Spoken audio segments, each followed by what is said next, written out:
All right, James. That is one hell of a score. I really love a lot of the things that you've done with this, a lot of the way that you've solved some of the problems, the way that you're ticking box after box on my evaluation criteria. There's just a wonderful sense to this score. You just really had a great sense of proportion, and you're really thinking ahead, and and so on. But all the same, I think there's a lot that I can help you with here, and it just is a joy to help you with this. I think that there's a lot going on here, and there are a lot of ways of like solving some problems for you that just to make things easily sound better. So let's start off with ticking box one, pitch weight in the upper middle register of the piano, transcribing that onto the orchestra, you're just sort of ending up with things sounding tinny and so on, possibly. You completely avoid all of that. You have a big, broad orchestral scope, orchestral palette of pitch range. It's really, really nicely done from the very beginning. Thematic material sounding, repeating often in the piano score, possibly sounding repetitive if orchestrated exactly the same way throughout. That's not a problem either, because even though this is essentially the same as this in the strings, you add, you progress the texture by adding brass and winds and so on, and it just really makes a huge difference, just adding that color and that energy and force. And not to mention more low end right here in the form of the double bass. And, of course, this is lovely, this snap pizzicato right in here. Okay. Then the next question is like melodic development soaring quite high, the accompaniment figures covering a wide range. You solve those problems as well. So let's talk a little bit about the orchestration of the first 16 bars. This is all fairly nicely done. I like the way that you don't like fall into that trap of having a grace note between the same B, right, from B to B, right, and you slur down to B, da dum da dum da dum da dum, right, and then here ba dum ba dum ba dum ba dum. That's all really nice, and yeah, then stretching things out across the scope of the orchestra. So you've got a snap pizzicato in the low B. You've got a slur up to the mediant. The mediant is below the B octaves rather than inside them. It's just really, really fun. Very easily playable triple stop right in here and so on. Yeah. Now, I don't know, like, you're saying solo strings right in here, and I guess you're intending to go forwards and then play tutti here. And I think that the solo works fine, and I think it would also work fine if it were tutti from the very beginning. I think that would equally work well. I think it's really cool starting off with a string quartet. There's a certain cachet to that very original approach. So don't change it. Don't think you have to change it because of any reservations that I've got. But I'm just telling you that it would work perfectly fine as well if this were like a full string section as well. So like for instance, like snap pizzicato is not going to be very strong with a single cello, even considering the fact that this is this is only a quartet. But this is so cool right in here. Solving the problems of the melodic development right in here, going really high by actually dropping to a unison. So, you have you're basically running off of with the doubled strings right in here, having the overtone implied above rather than having to actually go up to it. That works really, really great, and I think better in a quartet kind of context rather than the full strings. So that's also quite canny. And then this realization of the accompaniment figures and being lower as well, I think that's really strong. It's very strongly done. Now, moving forward here, essentially the same approach, just a little bit more weight, of course, in the bass. But more or less the same thing happening in the strings.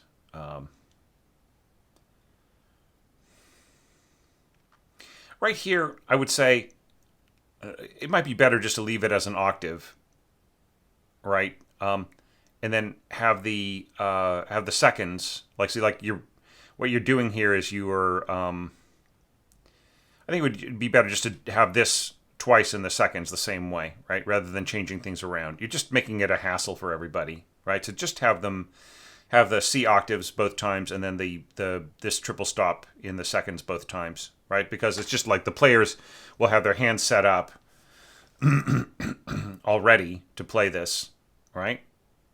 Because they're playing a B octave, they're slowing down from a B octave here, so it's just a C octave and then the F fifth below, right? This is fiddly. Don't, make it as easy on them as possible, because after all, these players are about to go play this nice melody right here. What are you suddenly hassling them with this problem with? It's enough that they have to throw in an octave here, right? Okay. All right, and this nice punchy stuff here, very, just gutsy trombones kind of punching away at the B. And this doubling of the upper strings right in here with the clarinets and, of course, the oboes doubling the violas at an octave above and so on. That all really worked great. And this punch on the second beat from the horns. Really good horn scoring throughout this, I would say.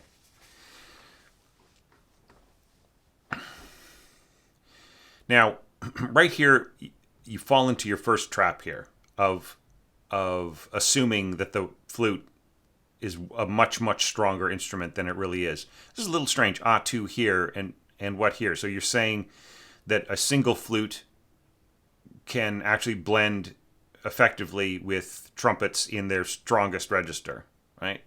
Is that what you're telling me here, James? So maybe you didn't think that out. Maybe a single trumpet with A2 oboes would be something approaching a blend. But, A2 trumpets plus a single flute, nobody is going to hear that flute at all. So you might as well just leave this out. Then, as to coming in here, I would have A2 flutes or even just first flute doubling the piccolo right in here, up here at this higher pitch.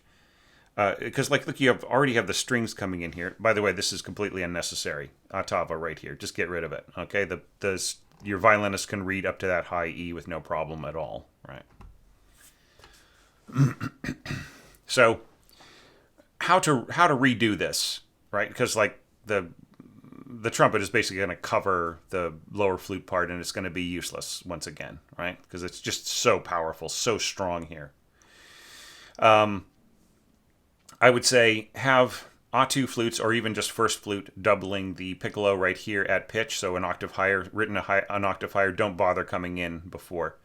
So just have it start here, doubling this, and then when you get to the A, drop down an octave to how it's written here, and then run up, as obviously doubling this here.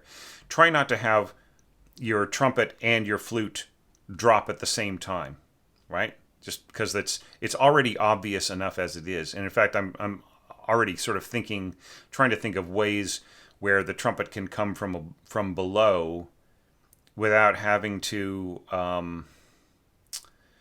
without having to do this big drop, which is so audible. It's just, you can hear it coming a mile away. So the thing is, we want to disguise the fact that the instruments cannot play as high as we think they can, right? We don't want the audience to notice that we're compromising, right? That we want to do it in the dark, right?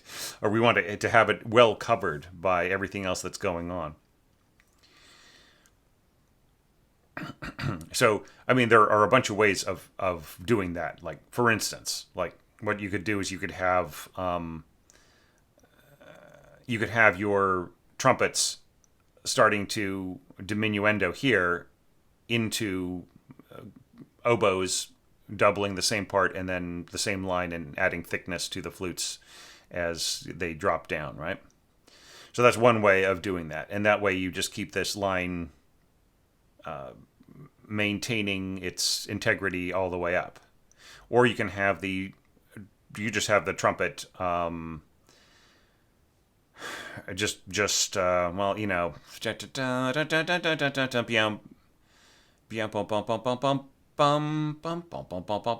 I don't know. I mean, I know what you want to do here, but this just bothers me. This drop of a seventh. Maybe there's no way around it, because you know, I mean, it would sound silly if you went bum bum bum ba da da da da da da yeah bum bum bum bum bum bum bum bum bum bum bum. And maybe, you know, you could drop down to an A sharp, an octave lower, and then run up from there. It's just damn awkward.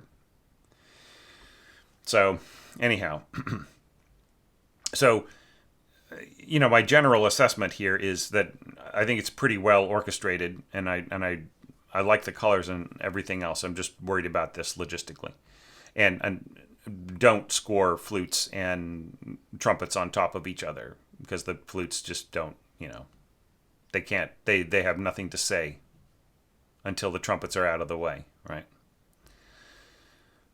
Especially, you know, in their weaker register, right? Okay, now this is all cool.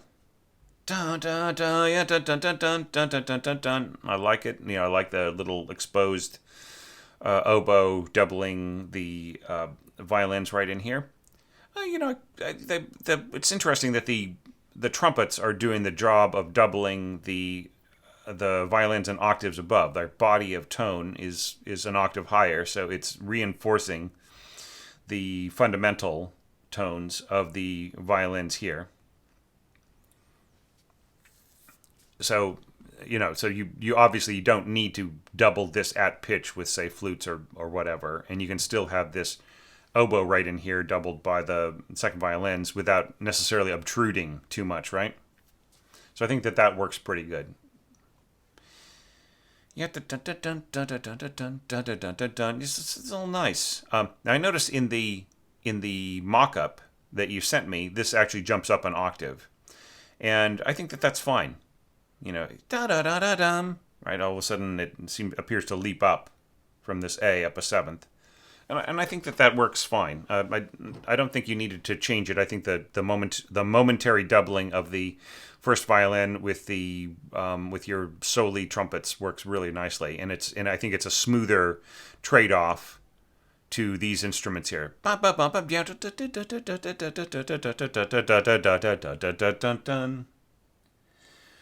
Okay, so I think that this also ticks the box of having some kind of textural contrast to the previous passages, so it's like not too much the same. That is absolutely true. Like, and then this emerging concern that I saw of completing the previous phrase here and then starting the next set of rhythmic phrases going from the second beat to the first beat, that also ticks that box. And then having a driving staccato transitioning smoothly to the next passage, that's fine. These lower winds all do the trick. It's kind of cool to have the contrabassoon come in there and just play something really, really kind of low. And then this transitional note here leading to the horns is just so nicely done. Yeah, so having the horns take over from B, bum bum bum bum dun dun dun dun dun, really, really cool. And the bassoons doubled by the pizzicato cellos, and clarinets right in there, thickening up the horns and so on. It's really nicely done. And then pizzicato, second violins and cellos and so on. That's all really nice. You could also have done this with violas too, and just had a slightly rounder, fuller pizzicato, because I just have a slightly longer string.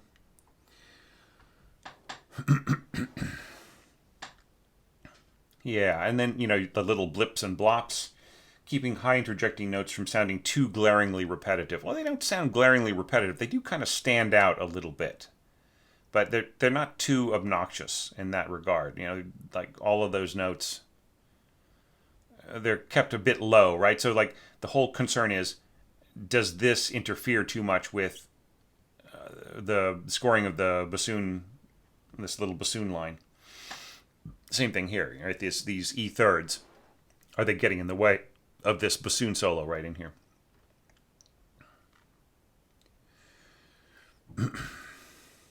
And this is nice coming back, keeping it in the clarinets and the horns. Bum, bum, bum, bum, bum, bum, bum, bum. It's interesting that you go up instead of down, right? So this is going to imply like a very, very bright, very penetrating kind of a horn sound right in here. And the way that you've scored it, it's very it's very aggressive and so on.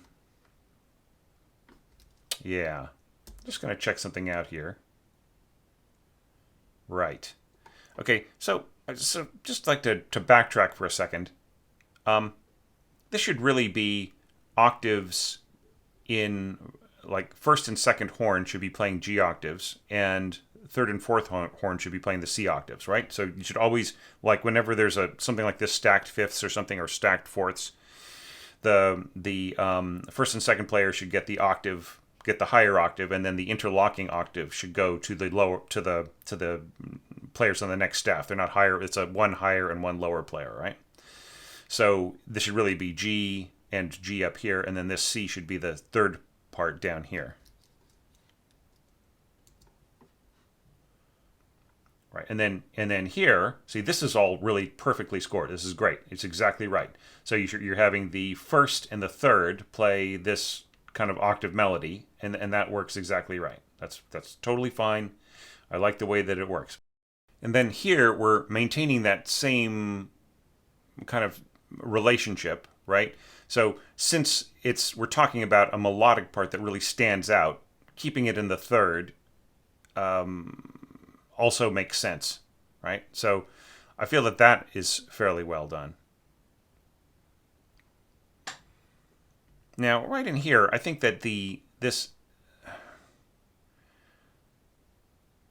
scoring right in here, I think that this could easily be, yeah, like maybe third and second, right? You could have the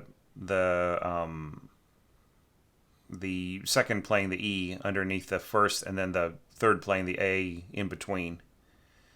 I think that would work a little bit better. Okay. All right, so let's talk about these first 8 bars. We have concerns of contrast of color, breadth of texture, middle register scoring. You're certainly supplying that, right, as I talked about.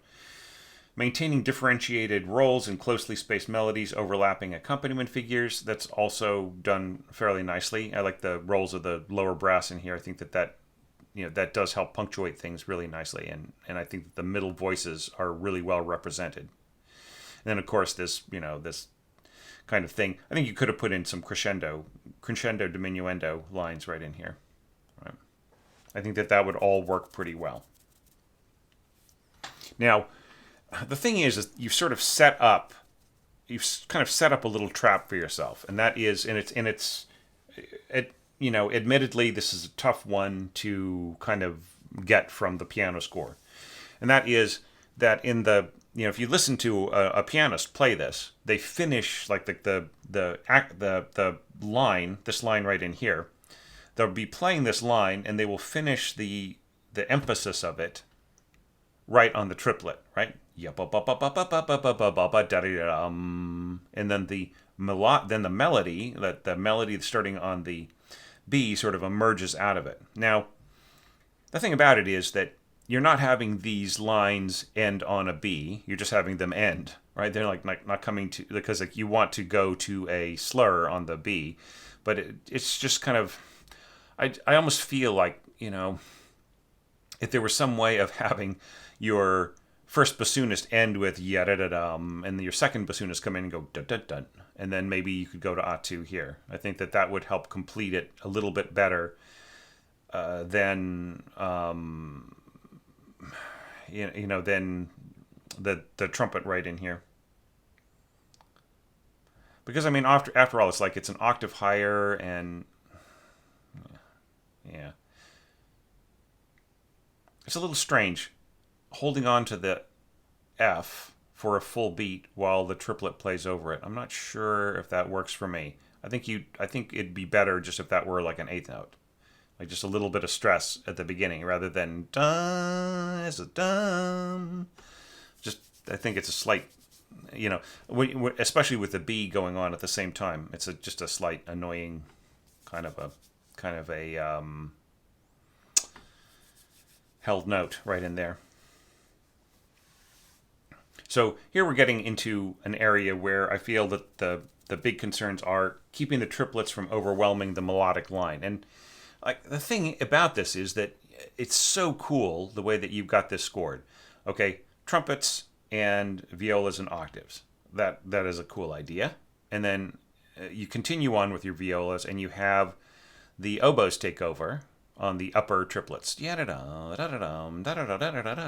so on.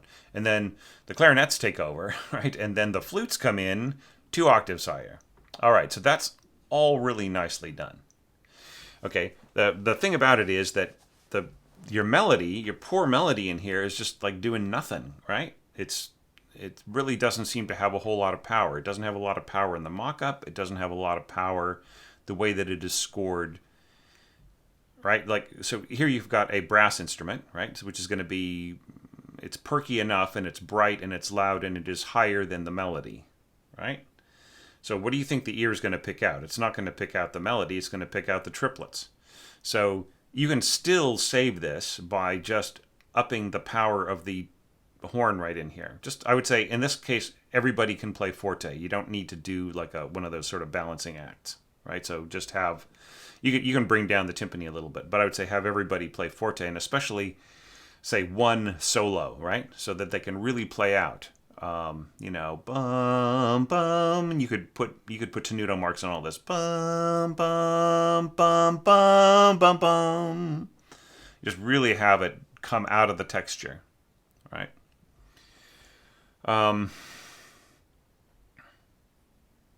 Yeah, and then like you have this curve built into it: forte, mezzo piano, piano, right? And then you can start easing back on the dynamics across the board. So forte, right, dun dun dun, and then here diminuendo to mezzo forte, dun dun dun dun dun, mezzo piano now to piano, right, and then that leads us to right here. So just one last little thing, like the widely reaching left-hand patterns. I think it's very nicely scored right in here. And you do this very cool thing, is that you keep the E in there, right? You don't change it to G, you just leave it as E. And guess what? The ear hears this as a G, right? Because of the way that the harmony lines up, right? It's just turned into a G by the audience's ear, unless they're really listening closely, right? Because you've got the weight there on with the contrabassoon and so on, and the double basses kind of punching away at that low G. So just, that's brilliant, right? Just you're saving the timpanists the bother of retuning one of their kettles. So yeah, very, very nice right in here. Now, that kind of takes us to the end of the page, and you've ticked the box of keeping the textural contours fresh and not too much the same, right? See, like I'm saying, like this just really, you're anticipating a lot of the same concerns that I had, and yet you're orchestrating in a completely different way from me, right? So I hats off to that. Now, right in here, we run into a little bit of a problem, and that is, like, did you consider, why did I put in the pedal mark in the template?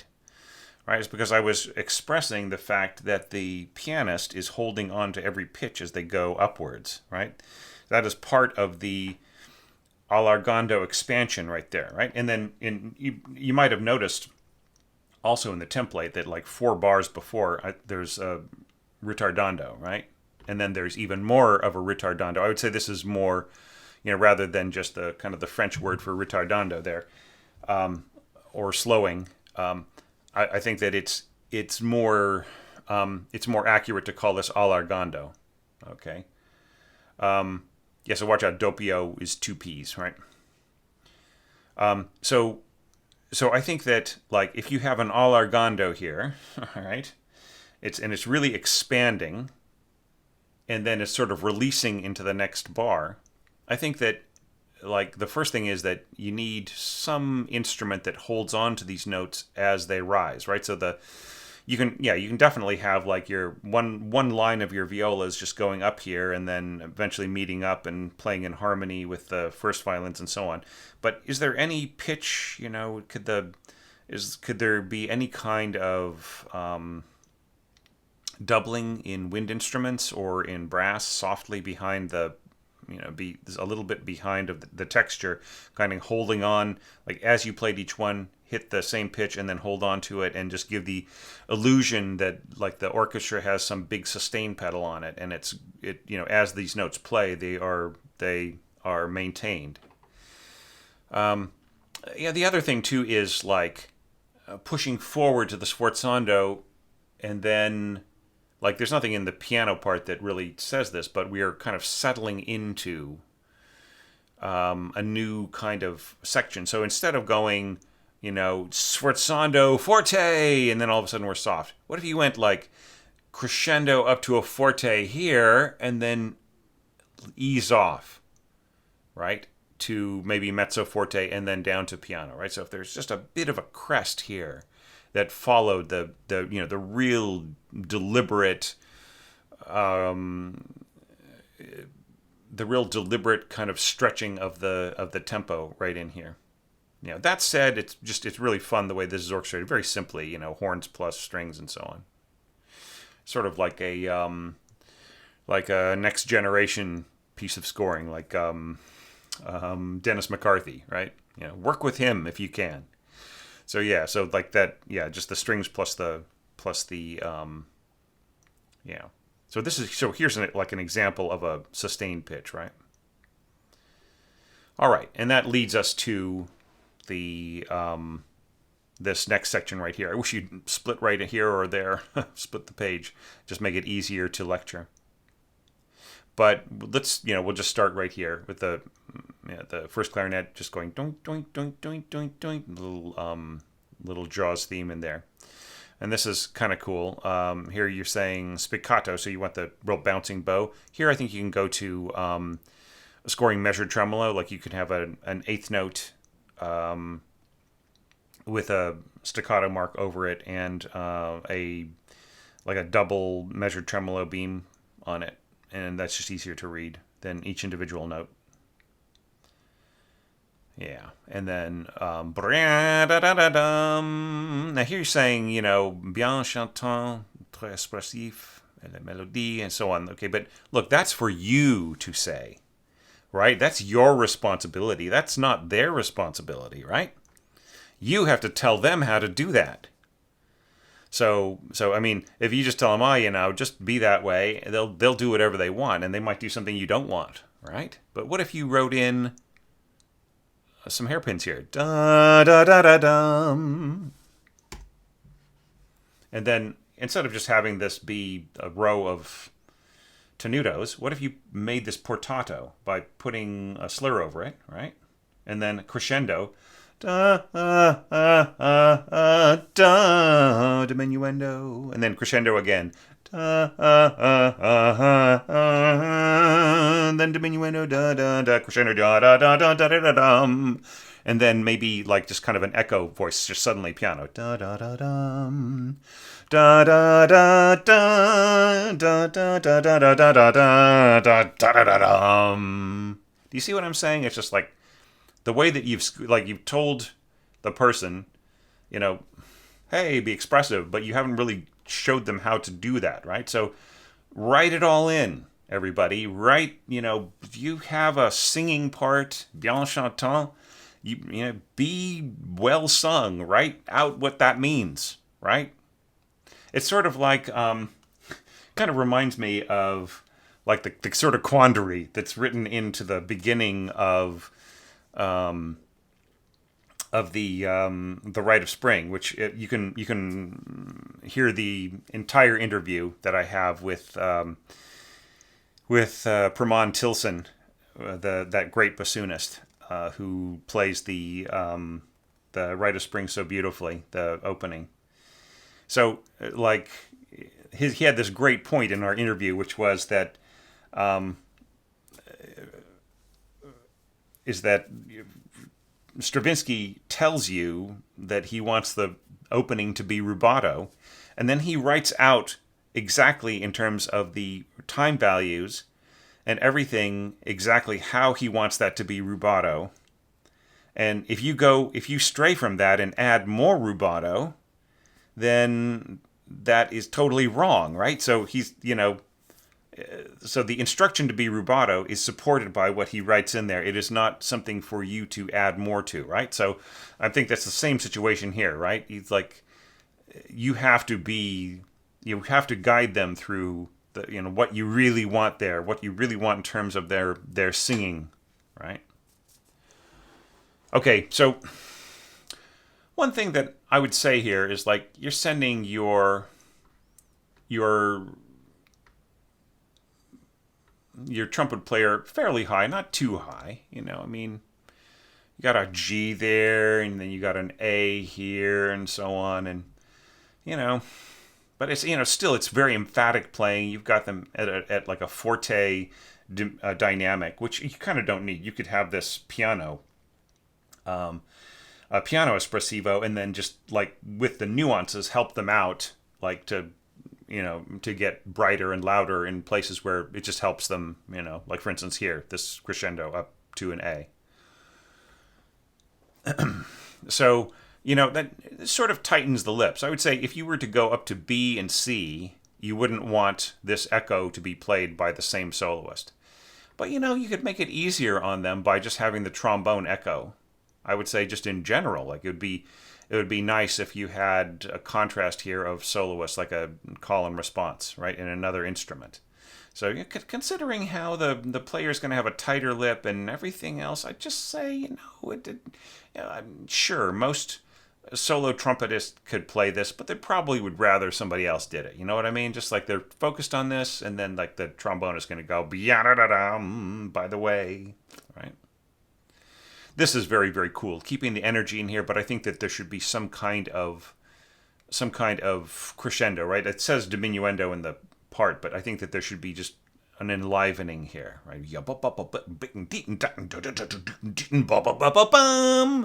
what I mean? I just think the energy has to stay busy and nervous and like just wanting to burst out, right? Just like, somebody's just like crawling in their skin. It's a hot night and they're they want to party, and this guy is singing, and their feet are itching, and their dancing shoes, they're just all hell is about to break loose, as we're going to find out coming up soon, right? And then the other singer responds. It's great that you have another voice.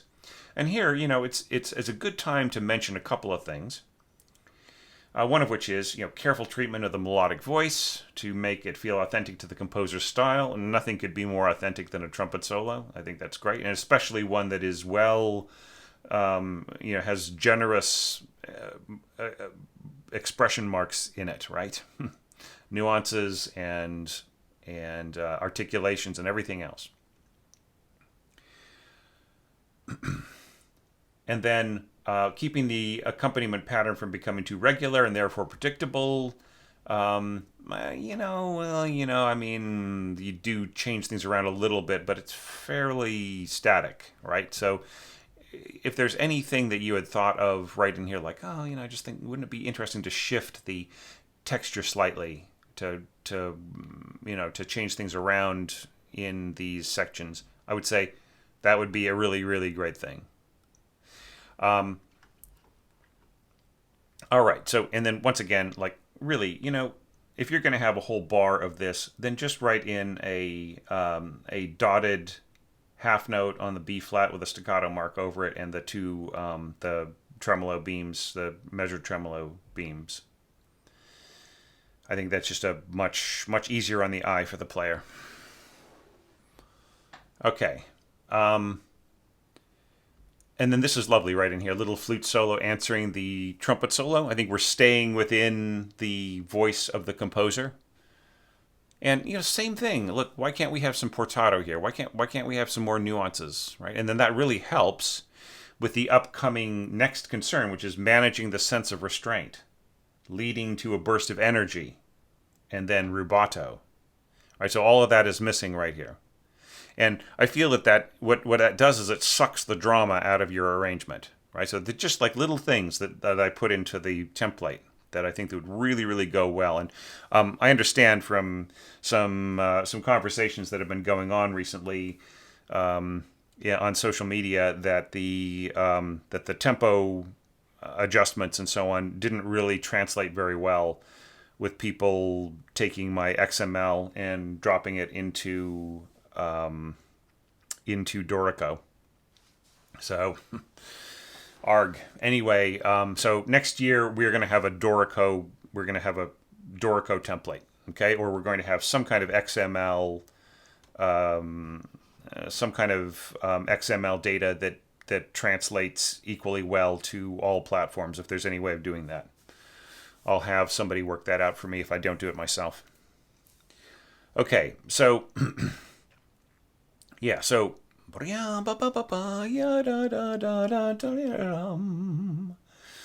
right. And what did I write in the template? Poco rantano. And a further ritardando. Then a little echo. And then poco onomato.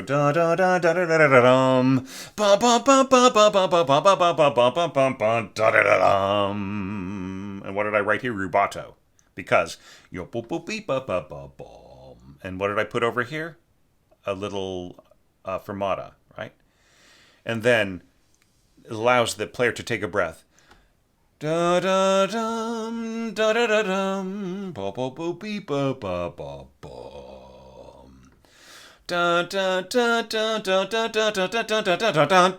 Dun, dun, dun, dun, dun. Look, I mean, this is flamenco. You know what I mean? It's like, people, it's a lot of elbows and it's a lot of knees, and you don't want to stand on the wrong side of that player. You're going to get an elbow in your face or a knee in your groin or whatever, right? So, look, it's just really dramatic, and you have got to express that, and part of that is just so easy through the fluctuation of the tempo and allowing the conductor some rubato so that certain very, traditional gestures and stretching and condensing of the tempo can come through really, really well. And then here, affrettando. So that is system text, right? So poco affrettando. So you're just telling everybody, get a little agitated here, a little, affretted, right? So, yeah, and this is all very simply orchestrated. It's fine. No problems here. Keeping that in the strings. This is a little... I would say if you don't want this to get swallowed up, even just by a little bit of motion down here in the lower strings, give it to a clarinet player, right? It'll come through really, really nicely and a lot clearer, rather than in the very weakest part of the flute when you're not telling everybody to shut up, right? So I would say, like, you could go mezzo piano here, and then right in here, I would mark everybody pianissimo here if I really wanted this flute to stand out, and then you can crescendo back up again if you need to. But then you miss this beautiful downward curve and the dynamics. All right, and then we're missing an agitato here. So I was listening to this in the mock-up, one more time before jumping into the evaluation for this. I study all the scores a few times, just both, score reading and hearing in my inner ear, and also checking out how the mock-up is going and what did the composer think and so on. And we really need to go to agitato here, right? Agitato. So, right? That just has to be that just real nervous energy is suddenly being allowed to just come out, right? Just all the suppressed nervous energy that was underneath that solo that was sort of moving around, right? So here it just really is just committed, right? And this is very cool. I like the way that the contrabassoon is kind of grunting away at the bottom here. Okay, so you're saying pizzicato, and then you're saying ordinario, and then here you're saying spiccato. Okay, so hang on, I'm going to jump back here. So arco, spiccato. So spiccato is a way of correcting...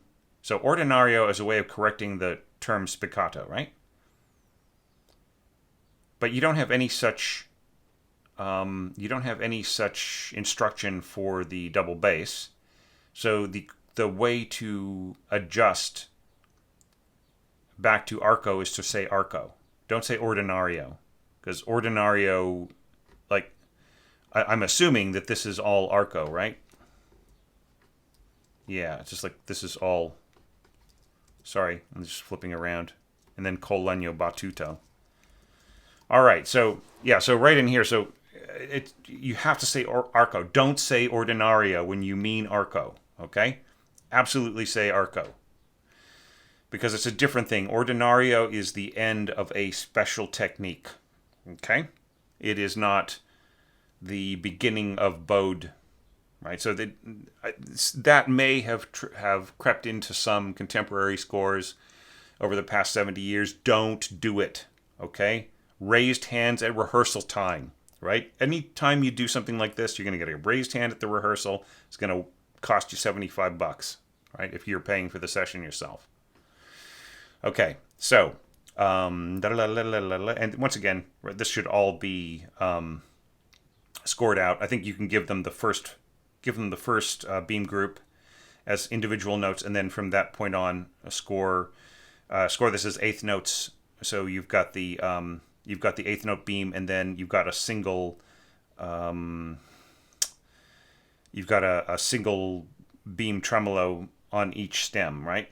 So these would all end up being doubled. It's just really damn hard to read it, right? And then when you get to here, yeah, same thing. Just give them one beam group of repeated notes, and then have notes which are single notes that are suggesting a pair with the use of the tremolo beam across the stem. Okay. Yeah, well, this is just so much fun. I like the way that it builds and it gets bigger, and just the scope gets, and you're bringing in the flutes on top, and it's just so much fun, right?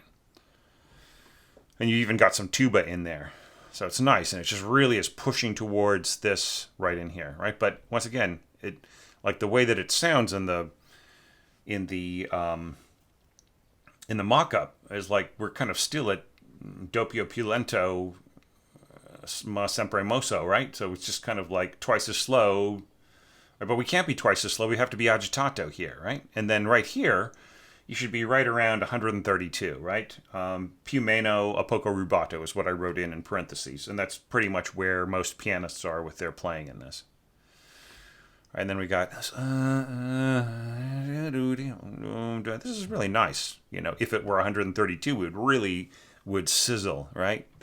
The intention here or the concern here, as I've got it in my evaluation criteria, is maintaining the sort of hallucinatory feeling of the music, despite the fairly straightforward building blocks of, kind of massive chords, octave melodies, offbeats in the left hand and so on, and then the continuing concern about the low broken bass octaves and so on. Yeah, it's really kind of nice the way you sort of like you've got the oboe, very very lightly scored, right?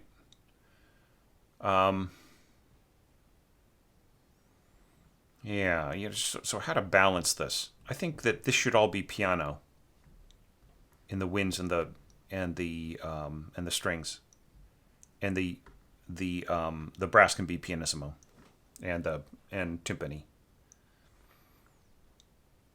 and you can build in some gradual crescendo right in here, right?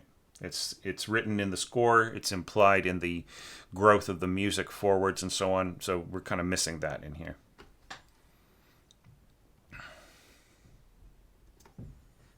Right, and then like we get all the way to here, fortissimo, without like all of a sudden we're fortissimo here, but we haven't told anybody else to increase. So that must be something that you left out, right? That it was just maybe a careless error. You're intending to come back and add some dynamic markings here that got left out. Maybe like maybe this is like the first version, and the second version was the one with the trumpet dropping there towards the end of B, or was no, it was towards the end of A, and then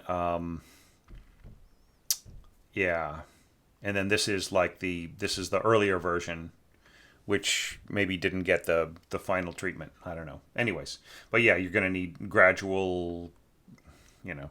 So here you're going to triple F and then double F in the brass. So yeah, so just maintain that same balance. So by the time you get here, fortissimo winds and strings, forte brass, and just keep that balance right in there.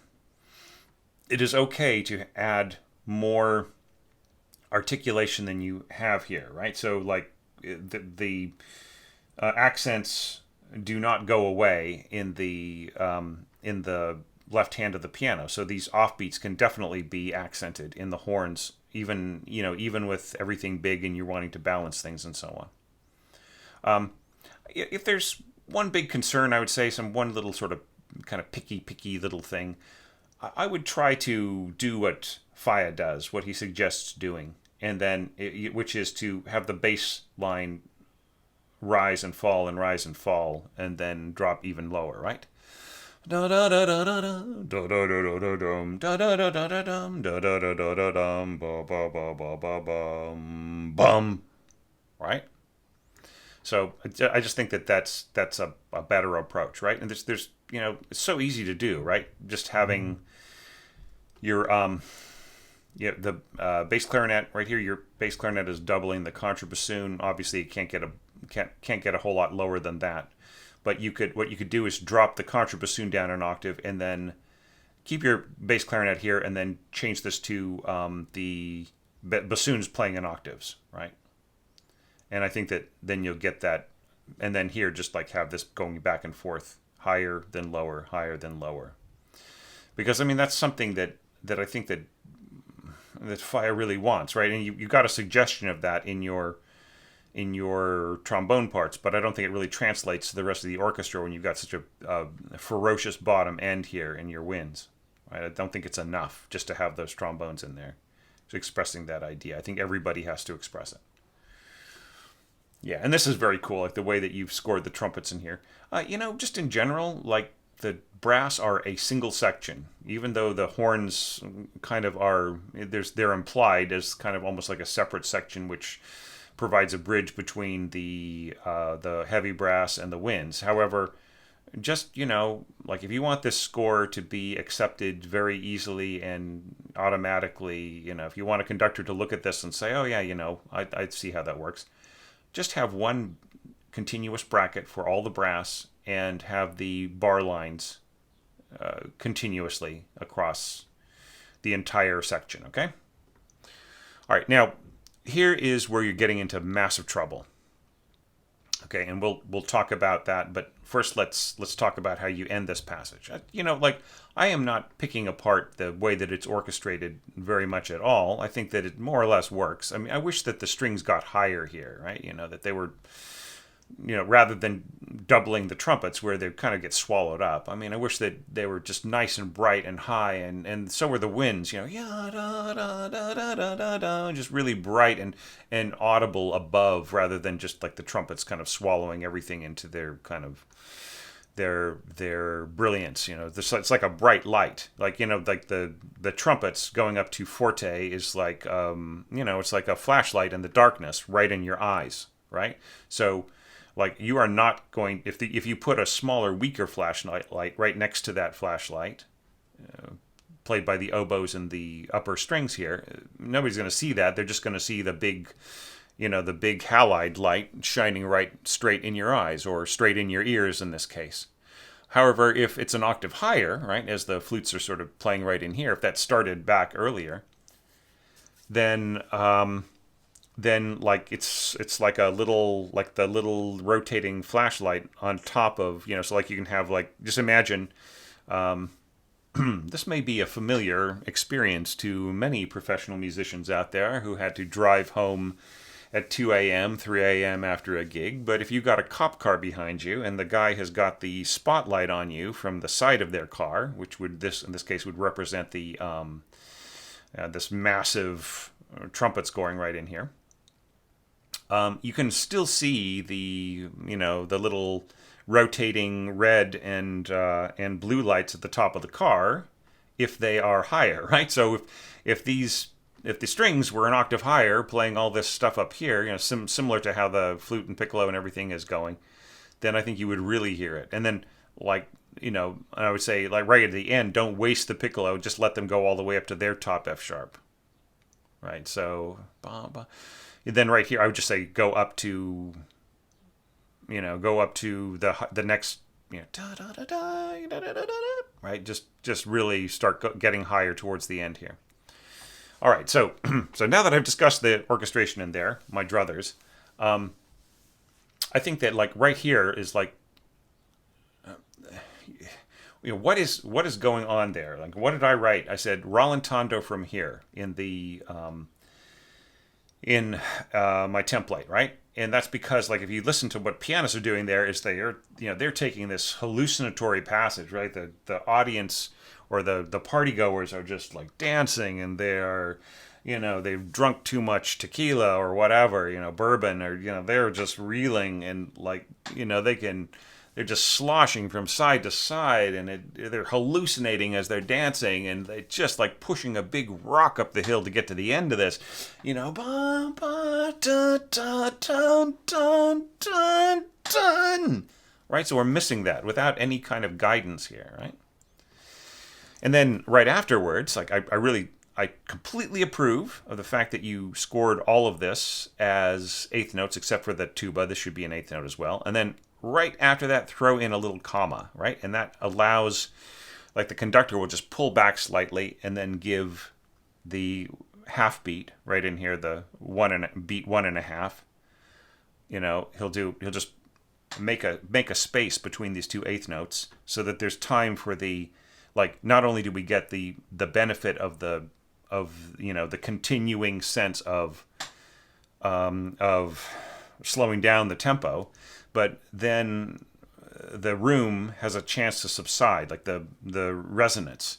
And then I would say don't start the tenor drum yet. Start it right here. So just like boom, fortissimo hit on the timpani, just really, really slugging it, right? And of course, like, we have this low tuba note and so on, low bass trombone A, and the low strings and the contrabassoon and so on. All right, so the reverb from these low tones has to sort of subside slightly. Otherwise, it's going to cover what's happening following, right? All this nimble hopping around here from the bassoons without any kind of comma or pausa or whatever right in here. You're not going to hear this until right around here, right? Just the echo. It's not echo, it's reverb, but the reverb is going to cover, like, the gushy sound of the timpani is going to just continue on until about, it'll start to emerge from that chaos. So it's better to allow it to subside a little, and then you can really hear the beginning of it nice and clear, right? And it can come in, and then this, right, agitato, right? So shouldn't this be agitato? I think right in here, you could divide this between the players. You could have your first going doo-doo-dip, doo-doo-dip, doo-doo-dip, doo-doo-dip, right? And then you could have your second player going did-it-up, right? Did-it-up. So doo-doo-doo-doo-doo-doo-doo-doo. I think it would be better to divide this between two players rather than two playing the same line. I just think it works better as doo-doo-dip, doo-doo-dip, doo-doo-dip, and did-it-up, did-it-up, did-it-up, trading off. And this piccolo right here, it's at agitato it's difficult, but it's doable, but it's just real hard. But this is insane. Here you're going to run into trouble. Like, you're sending up your trumpet player all the way up to a high D here, and I mean, not only is this really difficult to play, it's just insane. Also, it is so loud up there that you're not going to hear any of this stuff. That'll just be blasted out of the water, right? So you got to figure out a different way of doing this. Maybe the oboes could play some of this. Maybe there's some way of reorganizing the material across several wind instruments so they're, like, the jumping around isn't too hard on on people. You know, maybe there's some tuned percussion instrument that could take some of this, especially the higher notes, like maybe a xylophone or some other kind of a thing, right? But you know, one way or another, this is just too powerful. It's you know, I see you're trading off between first and second here, but it's still, I mean, going up to C and then D, and then I just think that it is a disaster waiting to happen. I think it's just somewhat unplayable the way that it's scored, and it is too. It's, you know, the registers of the instruments are so powerful that they will, if you can get them to perform this, it will blast out the flutes above. They just won't be audible. So rethink this. This could all be played on just on strings, right?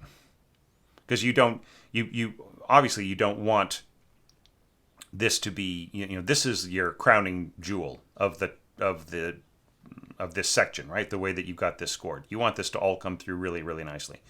You don't want this to be overpowered. So it doesn't really matter what this is played on. It, you know, whatever it is, it has to be softer, right? So it could easily be played by, you know, by violins and, you know, first and second violins without having to trade off between players, right? So there's just a bunch of different things you could do here to make this more playable and just like give the brass a rest, right? Because they've just have been playing through this, and you know, even though it isn't really in that difficult of a register, it's just a lot of focus and force on the embouchure, right? Give them a rest. Let these players who could do this stuff all day long just continue on with it. All right, and that leads us to E. I think you got the rehearsal mark a little early, so yeah, so E should be right here. And I love this cello solo.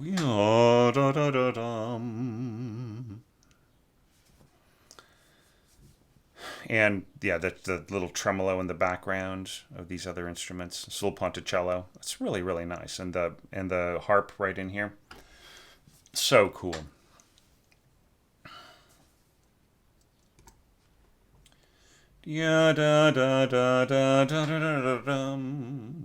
And here, are you sure you want a diminuendo? Who cares what it says in the piano part? Da da da da da da da, and then slightly softer, da da da da da da, and then settling into it, da da da da da da. So you like, you know, like each, I would say it would be better rather than sticking one long diminuendo under it. It would be better to have each of these as like little things that grow on their own and then recede slightly more each time, right? So, you know, maybe crescendo and then diminuendo a little bit down to like mezzo piano, and then from a mezzo forte, right? And then crescendo a little bit and diminuendo back down to piano, right? And then da da da da da da. Shouldn't the you don't, you know, just because it says so on the piano part doesn't mean that you have to do it like just naturally with an orchestral instrument. You can move the center point of these hairpins to, you know, right to the high point, right? Da da da da da da da da da, and yeah, end it here, right? Then da da da da da da dum, da da da da dum. So, you know what, my concerns right in here, like authenticity of style and choice of melodic voice. You know, solo cello is, you know, that, you know, Foray has got some beautiful stuff going on for cello. Rotating patterns, how to score in a way that maintains interest. I'd say having the rotating patterns with the, you know, just the harmony expressed behind it in tremolo strings. That's a beautiful way of interpreting it. You do not need to have a separate pedal diagram every single time there's a change. It would be better to set the pedal diagram here, right? And then, yeah, so this is like, yeah.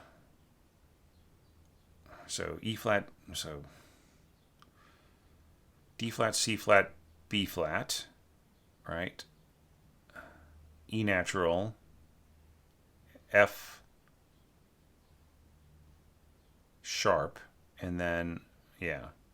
Okay. right? And so there's a little bit of a change here. So just like those things should be expressed in text, right? So just tell us in text as each note changes, right? And then right here you're just changing the E, right? So that could just be done, tell us is E, and then right in here you're changing the C right in there and so on. Yeah. Okay. All right. So now we get to our last little kind of our coda passage here. So we're kind of thinking of conveying a sense of icy distance. And I would say maybe a good way to do that is just to tell everybody non-vibrato here. Right, so yeah, yeah, yeah, yeah, da da da da da da da da da. Just really keep it absolutely cold and straight. And then here, just go back to normal. Da da da da dum. It's beautiful that this is in clarinet with bassoons underneath it. Boom, boom, da da da dum. I just really feel this should end in the triplet, right? Dum, dum, rather than going to horn. Da da da dum. Wouldn't it be kind of cool if it was the horn that ended with the triplet? After leading there, right? Yeah, I feel like the lines need to connect a little bit more. And then boom, boom, boom, boom. Now this was eerie. Okay, so I've been making this little comparison, this kind of thinking of floating down the river from the party in this beautiful boat, and the smell of the air is perfumed and everything else, and you look back at the party, and you sort of see everything bathed in icy moonlight, and upstream, and so on, but then you kind of come back to you sort of surrender to the mystery of the night, right? Well, here it is. I think that the boat is headed into very creepy territory with the Super Ball and the cymbal. That is such a like you can hear it in the mock-up. It's really scary. So yeah, Col Legno Battuto. So just so long as you're aware that Col Legno is a really really soft sound, right? So the mock-ups are always mixed up higher than you really get the effect with Col Legno. I think if Col Legno was really was the Col Legno sound in orchestral mock-ups was actually done at the same force, like the huge drop of about 80% of volume in this for the same force given for the same dynamic mark. Then I think that people would not score it as much, right? Now here, like Col Legno Battuto, so you're striking the note, right? So it's a percussive effect. What you've scored here with the ties is more of a Col Legno Tratto, right? So that's a bowed. That is a bowed battuto rather than a struck battuto. This is better, for battuto. Bonk, donk, donk, donk, donk, donk. But to get it to go, you would need the Tratto. Which I think would go great with the Super Ball, by the way. But this is cool, just like this. I really do feel that this needs to be one connected line, not da da da, da da da. You know what? You could have this da dum da dum da dum in the first clarinet, but have the second clarinet go all slurred dum dum, because I really think it needs to connect down and not just be an added note.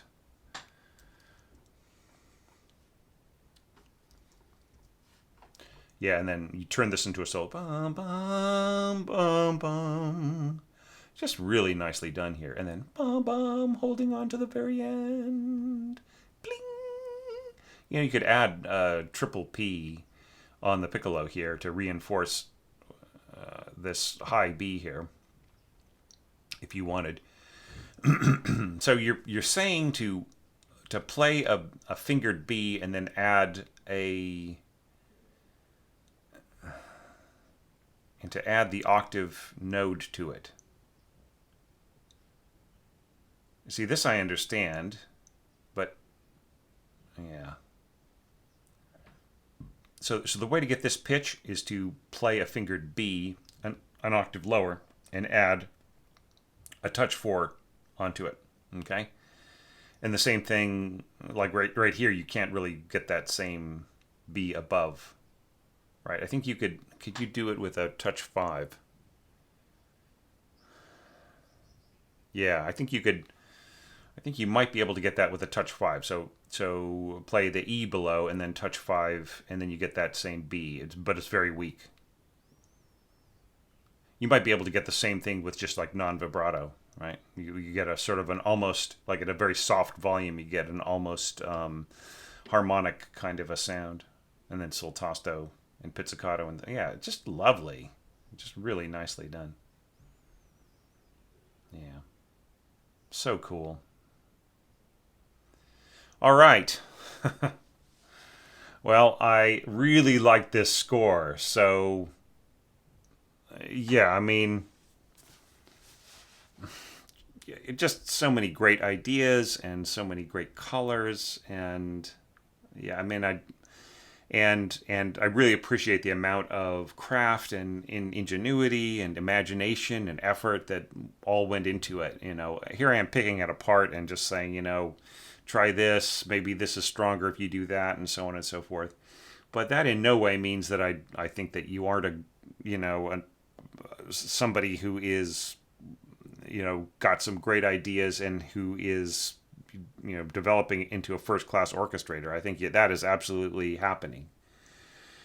And I just really love the individuality of it, right? I just think that that's so powerful and so striking and so strong. And, you know, and that just, you know, once again, like a lot of entries we've gotten recently, that does so much credit to the whole exercise of these challenges. You know, you know, we're getting towards the end of this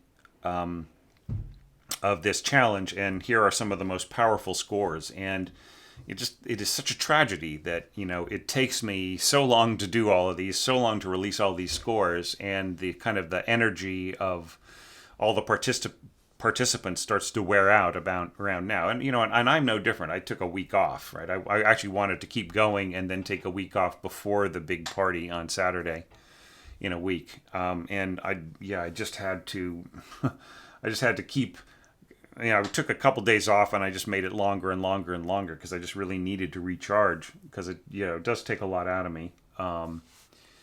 But now I'm seeing these great scores right here at the end, and it's giving me more energy and making me feel so much better about it. And you know, so, but once again, it's just kind of a pity that like people's energy, you know, the comments start to slow down, and the responses on social media, you know, I'll post it on Facebook and it'll get like, you know, half a dozen likes. One of the, you know, what I feel is one of the strongest scores, right, will get like barely a notice, barely a twitch, right? It's just the nature of the way things work with timing and everything else. So, yeah. So, but I really hope that, you know, these last dozen scores get a lot of comments, get a lot of likes, get a lot of attention, energy, and feedback from other players. I mean, other participants, especially, you know, I mean, come on, like, shouldn't everybody be commenting on everybody else's scores within a group, don't you think? For all of the 2 or 3 people who have listened to the end of this video, you know, don't you think that, like, you know, maybe everybody who's got a dotted brev score should go to the YouTube page and comment on everybody else's dotted brev score? Right, you know, and just give people real honest feedback, and listen perhaps to the evaluations that I've given if they've got time, and, you know, come in with some suggestions. Maybe there's some things that I've suggested where I might have gotten something slightly wrong that you could correct, or, you know, there is something that you could add to what I've given to, like maybe an alternative suggestion, or maybe like taking my advice and making it even stronger, you know, like that. I totally welcome that.